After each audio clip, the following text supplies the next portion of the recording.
The continuous conflict between the PGA Tour and LIV Golf, which is taking place both on the course and in the court, is largely to blame for the drama-filled season in golf. The contempt and competition between players is at an all-time high, and maybe that's to blame for the cheating problem we've witnessed this season. The tale that generated the most controversy in 2022 featured Matt Moroz in the spotlight. So let's find out what happened. Firstly, is golf losing its battle against authenticity? Philadelphia-born and raised golfer Matt Moroz was disqualified by the committee on charges of attempting cheating and tampering with equipment. He was caught conspiring to cheat. Evidence was collected which spanned multiple days and in many different ways. The shocking discovery was made in the pre-qualifying stages of Q School. The Fire Pit Collective's reporter, Ryan French, posted all the glory details on his Twitter, and that's how the rest of us found out. Moroz apparently has had a long history of doing questionable things exactly like this, and this got all of us wondering whether pro golf is losing its sportsmanship in competitive times. The golf courses are huge and can be covered with security and cameras at every corner, which makes it all the more easier for people to get away with cheating. Golfers like Matt can easily drop a second ball and lie their way through their career. Professional psychologists, as well as PGA players themselves, went into the psychology behind flouting the rules. They confirmed that cheating is prevalent in some of the smallest to some of the biggest games in the sport. Next up, what did Matt Moroz actually do?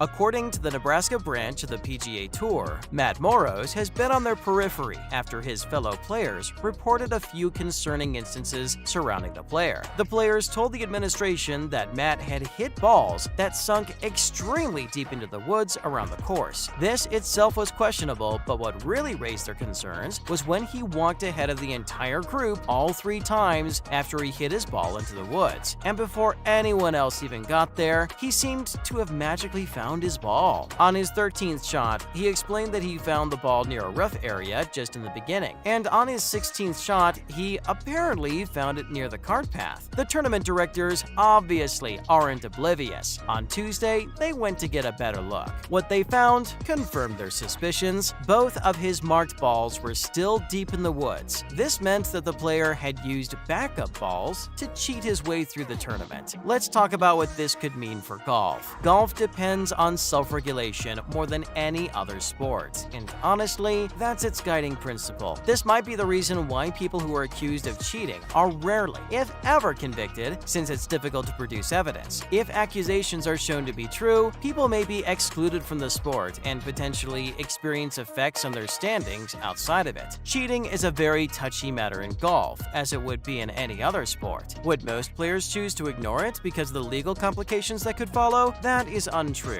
Everyone at the event may be impacted if someone violates the rules, whether intentionally or not. It's possible that the person cheating goes on to score an extremely high score. What this does is that it raises the competition standard scratch, which makes it harder for everyone else to catch up. Martin Yates, a former member of the R&A Rule Committee, discussed this in detail. He said that this always leads to things escalating. When a player gets away without being caught, they will always try to do it again in an even bigger way. It can be challenging to confront someone who is purposely cheated, especially if you were the only one to see the violation. Some try confronting the cheater right after the incident, while others might not want to sign the offender's card when the game ends. In these situations, the accusers have to prove with evidence that the cheating took place. This is why most cheating goes unreported. Golfers with big reputations end up overpowering their accusers with their influence and power. Up next, more on Matt Moroz. It isn't like Moroz is a complete rookie to the game. He's been around the circuit many times before. He's competed in 3 rounds during the 2021 and 2022 seasons and held a staggering 102 average, with a lower end towards 94. Besides that, he's also graduated from the extremely prestigious University of Minnesota. This is where he averaged a 100.7, made just in 3 rounds during his sophomore season at Crookston. He then shot a lower round at just 90 in the Washburn Invitational's 2nd round. As a freshman playing for the Golden Eagles, he managed to average a 90.6 and even shot a pretty decent low end of 83 at the Embry-Riddle Invitational, which is in Arizona. At the Kings Walk and the Minnesotan Crookston Invitational, he managed to card an 84 and also shot another 84 at the Bemidji State University Invitational. Overall, the player was a promising young player and certainly had a lot of talent to offer the game. But it's very difficult difficult for him to make any amazing deals now that he has this stain on his resume. Moving on to Patrick Reed, caught in a bad year for the sport. Another case of cheating, unsurprisingly, came from Patrick Reed. The golfer has a history of being caught, but now he's suing Golf Channel, claiming defamation. The notorious golfer is actually a 9-time winner of the PGA Tour and is worth millions. Still, it's very unlikely he's going to win the $750 million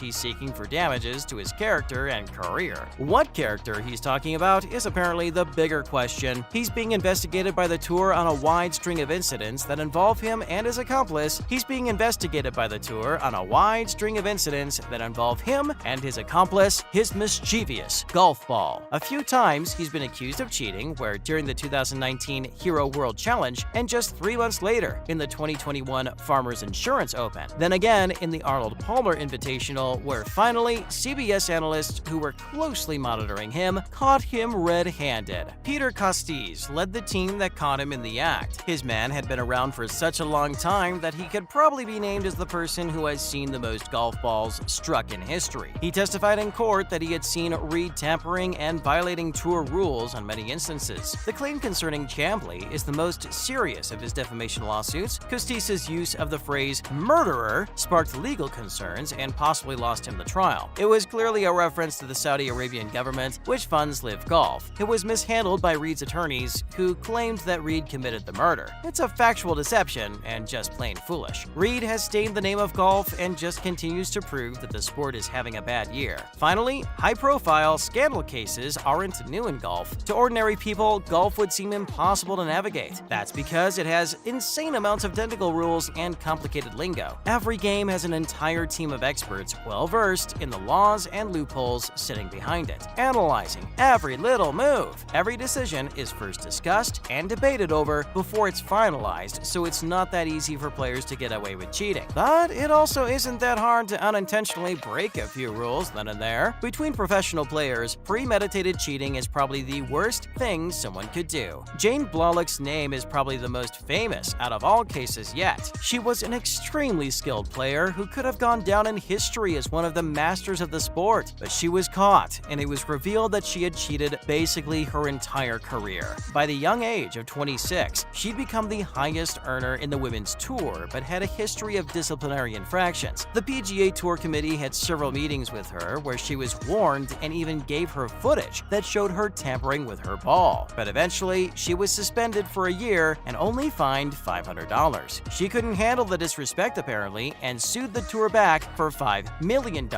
Although she won, but at what cost? Her reputation was lost and she never signed on to another game. Even her colleagues despised her, so much so that they all ignored her and her family entirely. She did, however, return for a tournament, but even then, all the players snubbed and teased her. That's a wrap for this video, and thanks for watching. What did you think of the latest cheating scandal in golf, and how should the PGA continue with Matt Moros? Let us know in the comments below. Make sure to give this video a thumbs up and subscribe to our channel for more videos like this. See you in the next one.